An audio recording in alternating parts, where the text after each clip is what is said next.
Hey y'all, this is your girl Tysheen, and I'm back with another video. Yes, I'm back. I'm back. Yes, I've seen the requests. Some of y'all wanted me to react to 6 lies America told me about Europe. Okay, as you can see, I do read comments, y'all. Okay, I do. So let's get straight to it.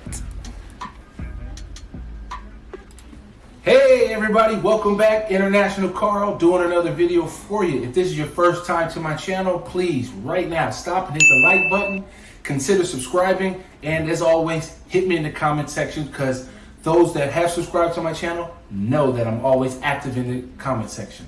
Now, this video, we're going to talk about a couple lies that the United States pushes into us as Americans growing up. And let's talk about it right now. Let's get to it right now. Okay. Lie number 1. This one is a funny one to me because in the United States, it's always, I don't care if you're a Democrat, I don't care if you're a Republican, I don't care if you're independent, I don't care where you're at on the political spectrum. You're always going to have a politician telling you that they hate our freedoms, our freedom of religion, our freedom of speech, our freedom to vote and assemble and disagree with each other. That's right. They hate us for our freedoms. Can you believe that? As if nowhere else in the world has any freedoms. Like you. I'm sorry, I don't mean to cut the video so early, but what freedom? Okay, whatever. They act like that other countries don't have freedom. Europe. In Europe, they act like if you come to Europe, there's just no freedoms. Yeah. What freedoms do I not have here in Europe?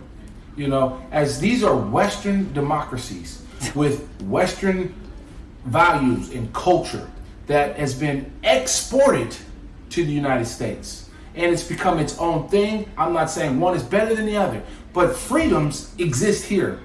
I'm still scratching my head. What freedom do you have in America that I don't have here? Let's talk about freedom of speech, for example. In America, you have freedom of speech. In the UK, for example, you don't have freedom of speech. What you do have is freedom of expression. Slight different tweak, but let's give you an example. In America, you can be as racist as you want to somebody. You can walk up to me, walk up to any black person and say the N-word all day long if you want. Or in the UK, you really couldn't do that because at some point you will cross a fine line of inciting racial hatred. So if you define your freedoms based on your ability to call somebody an N-word or call some Asian American some type of offensive word, by all means, you can have that freedom. I don't need that freedom. But other people in America talk about it like freedom for guns. Ooh, guns. They want to take your guns. Well, let's see. Here in the UK, can you have guns? Yes. Can you have a rifle? Yes. Can you have a handgun? Yes. What does the Second Amendment say in the United States? It's highly regulated. So what is it here in the UK? Guess what? It's highly regulated. There's lots of regulations around what type of gun, where you have to store that gun, where you have to keep the ammunition, what do you have to do for the maintenance of that gun. Highly regulated. So see, I don't know much about guns, so yeah. You still have the freedom to have a gun. So if you define your freedoms as being able to have as many guns as you want in America, okay, fine, no argument. But I think that's a lie that they sell, that nobody here has any guns. Not true. Number 2, social housing is a bad thing. It's something that you're supposed to segregate from the rest of the population. So, for example, in America, especially in LA where I'm from, or Southern California where I'm from, social housing, Section 8. Well, that's usually in a separate side of the city, not being seen. I don't even know where it's at because where I grew up was nothing but beautiful homes, single family homes, no social housing.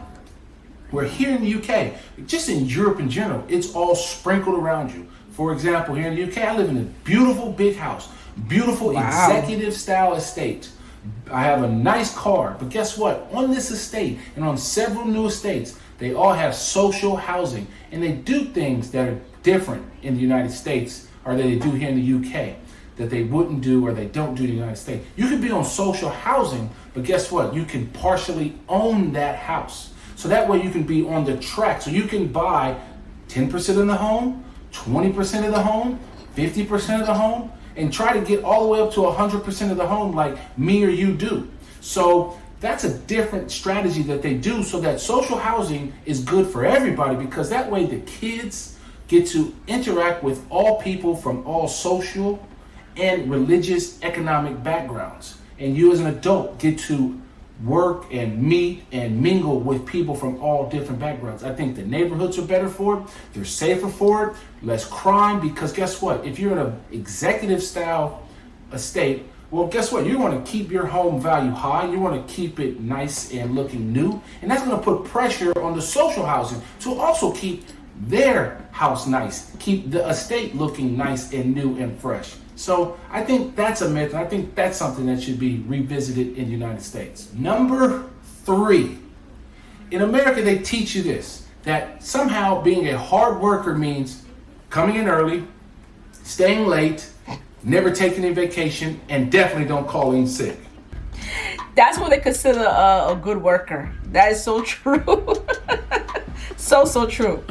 That is like the biggest mistake you could ever make, faux pas you could make.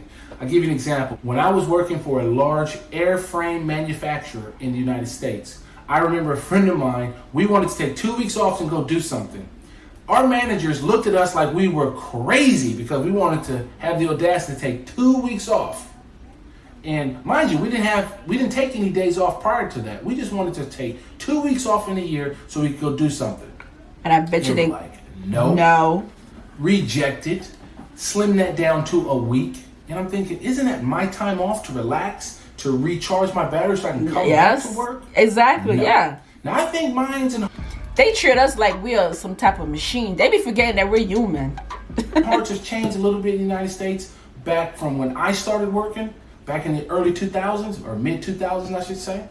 But that was a faux pas. Well, here in the United Kingdom and here in Europe, for example, it's encouraged to take time off. You get 20, 25 plus days off in mostly all European countries. I think by law in the European Union, you have to have 20 days off. So it's encouraged. I think it was more than that. I think it's 30 days off. If I seen a video and they said it's more than that. It's 30 days off. 30, yeah. Well, correct me if I'm wrong. Encouraged to take time off because either you use it or you lose it. And for example, I think Sweden, if I can find the article, it's on the screen now. But if not, Sweden is actually doing a trial where they're reducing the work hours to 6 hours to see if it increases productivity, because employers are seeing that the employees are more rested and more focused when they come back to work. Yes, Sweden. Yes. Yeah.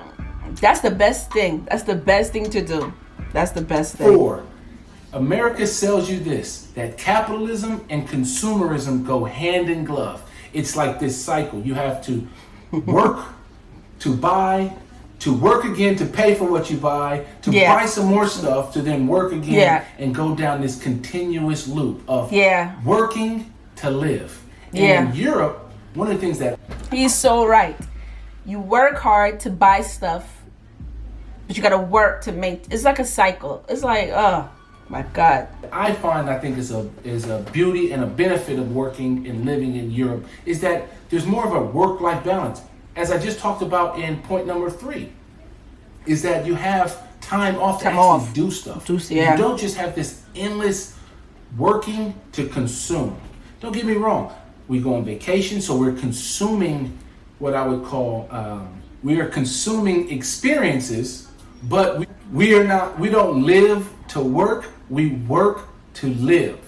And that is a benefit of living in Europe, and I think that is great. And I think the US sells a lie to its people by telling them that you have to work hard to then buy stuff and never do anything. Remember?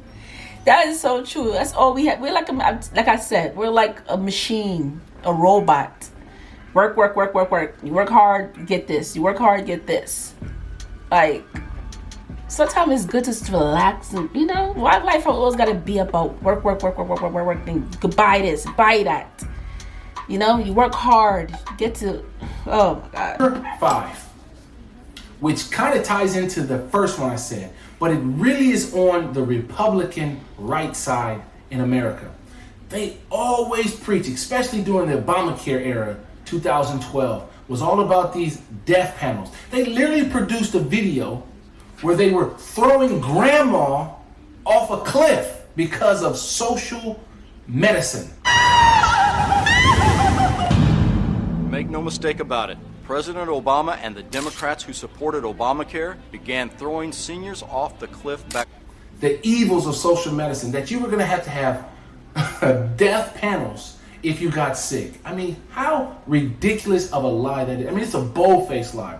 I've lived here 11, 12 years. I have yet to ever see a death panel. I have known some older people. I know some younger people. I know myself.